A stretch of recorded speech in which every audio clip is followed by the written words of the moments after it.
like there's going to be a day where you can't even access your music anymore. Like there could be, right? Where it's like having the physical is actually such a important part to keeping the music as opposed to having some file.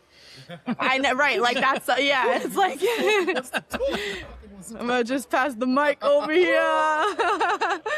Go on. I mean, okay. The problem here is that Are we gonna turn this into an advertisement right now? no. I'm not. I'm just You're gonna just like the look. first We one. look at Acropolis from here. We get a glimpse. Let's be a little bit more philosophical. Oh, I love it. Yes, yeah. take us there. Yeah. Thank you for reminding me that view is Yeah, there too. I yeah. It's forgot. right there. Take a picture of the view and I'll put it like what we're talking about. There we go. I'll take a video. So George, go on. Yeah, I mean, hearing that is one of the themes I have been listening again and again, not only about music, but in general about how technology serves people and purpose, as opposed to closing them in specific flows and ecosystems that serve a specific brand. In that case, I mean, everybody uses Rekordbox, but it is a problem that if you want to DJ nowadays, you need to use Rekordbox and only Rekordbox in order to have access to the most common hardware. Rekordbox? Yeah. It's impossible not to use it. Well, no. I know a very successful DJ duo. They're called Muscle Cars. You got to tap into them if you haven't heard. Yeah. They're so talented. If this exists online, shout out Muscle Cars. My friend Craig, he's part of the duo. I literally found out. Sorry. This exists online. This one exists online. Great. When this exists online, perfect. The edited Like, version. when I found out that he never processed his music through Rekordbox and he would DJ without it, listen, that's probably a different kind of DJing if you're not going off of like BPM specifically. But like some DJs. Let me clarify. I'm not saying it's not technically possible Yes. to DJ without Rekordbox. Fair enough. Far from it. I don't use Rekordbox, and I've been DJing for so many years. I built my own app, so I'm an exception. My friends are using my app, Yeah, okay, right? okay. Like hook or crook, like you can't but stop. the reason is not because Find a way to tell you. He'll find a way to Right. DJ, even if there were no fucking vinyls in existence. yeah, and He'd figure it out. if There's you no music, he'll sing it. Like this guy's like. it's better to DJ with vinyl, just figure it obviously, out. right? But truth be told, like all clubs have CDJs. If you want to go DJ at a club, you need to have something compatible with the CDJs. Yeah. Can I cut you off? I need to Yeah. ask a question. So I'm like, when I'm in a club, I always ask the teacher, hey, I need the song. Hey, I need the song. Right. Why do they keep telling me that if I have it in my library? Isn't that shit all digital? Like, can't they just search like... Yeah. This Okay. is so funny. This misconception is plaguing the world. Okay. This misconception is plaguing the world. Also, check what venue you're at before you make a request. Because making a request to the DJ who's been paid to be there, I don't know what you think about this, but like, this is such a I have fucking opinions. Manhattan thing. Like, yo, I'm just speaking from my New York experience. Anytime I DJ in Manhattan, someone will come up and ask for a fucking Drake song. And I'm like, dog, I was paid to be here. I'm the vibe curator. You need to fucking But so am I. sit your no. I know the vibes. No, I ain't know nobody paid you to be there. I've read the... Yo. I could see that guy, that girl, that person, they're gonna get... Okay, babe. So I'm gonna need you to download I'm gonna need you to download his app or download Rekordbox, and you start DJing, and then you can play what you need to play. Okay. Requests are appropriate at weddings. If you're Right, having a right, wedding, right. don't fucking tell me what to play. Okay, you go. That's what I think. You go. I mean, when you go to DJ somewhere, because you are the DJ, the curator, the person, the tastemaker that knows better and is going to, introduce you to some music, right? And you hand over control to them and you trust them. Now, going there and asking for songs, especially if 99% of the time are irrelevant, it just shows that you are not understanding The concept. they're in the concept, This is for the the intention, public. the Listen intention, and closely. you're not respectful, right? But if you, But what if I got the vibes? wait. If you go, there are places for that. That a request that is a proper request that comes from some. weddings. Well, weddings is the lower.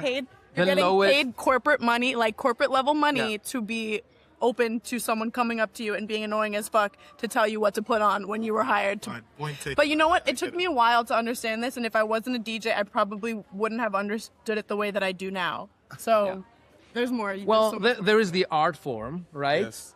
And then there is the utility of it. Somebody's putting music. If you're closer to the utility of it, then okay, request, I guess, at some point they can be relevant. If the groom comes and say, you have to play something so that you it pay dances, anything the groom and bride want to hear, right? At any time. The last wedding I went to, Yeah. the groom had a shit playlist. Right, Like right, it was Yeah, that's crazy. really but hypocritical. that's And I get that. That's But you know what? It's not your Watch it, wedding. Sorry. Yeah. In fact, Your wedding will be way better. You We- should DJ. Oh, you already had a wedding. Was it fun? no comments. Oh, okay, never mind. Sorry. All right, we're going to the wrong place. But there's so much more to say about the music conversation, record box. Right. think About you closed ecosystems and being forced to use a specific software and being like Yes. in a specific, you need to do that, and it's not. So this is a problem, and there have been rules, for example, in the European Union about competition and how, if you not to be a monopoly or not to force people to use your specific tool and strong-arm them, let's say, in that respect. So Recordbox had, I think, they have this issue because they last year they announced that they will somehow open up the protocol that allows the software to write, the music database of the DJ to be compatible with the CDJs. But then they made it so close, they just opened up, it's optics, right? That only a couple of other software is allowed to do that. It's not like an open format as it's supposed to be, so that indie developers can use that. And this has been the story everywhere. Okay, so Spotify, for example, is a notorious case.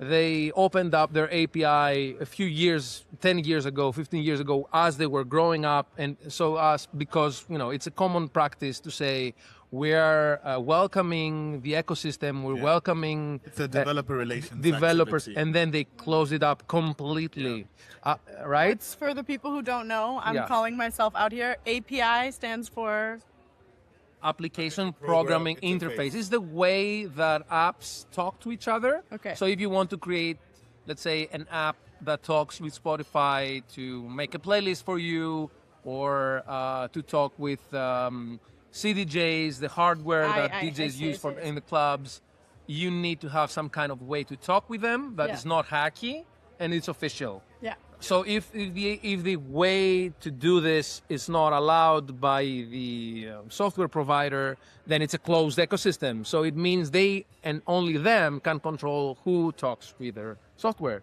Yeah. And when you have 95% of dominance of how DJing is done nowadays, that's too much power. Yeah. If you're building products in music and entertainment, you know this industry plays by its own rules. Metadata, royalties, licensing, legacy systems, fan platforms, fan experiences, new technologies, and constant pressure to deliver. Music Tech Lab works with teams across the industry, from startups launching new ideas to established businesses tackling complex product and technological challenges. The difference is really you don't have to explain why music is different. How many of you have been there? You keep having to explain why music is different. No, it's not just like, oh, something I loved growing up. No. It's different. There's a whole set of requirements here. These guys already get it. They get it. So if you're looking for a new partner who completely understands both the technical side and the realities of the music business, talk to Music Tech Lab. Go straight to the comments. There's a link directly to our page, and you'll get a consultation, a whole product review, clearly understand where you are, what the needs are, and how we can build onward and upward.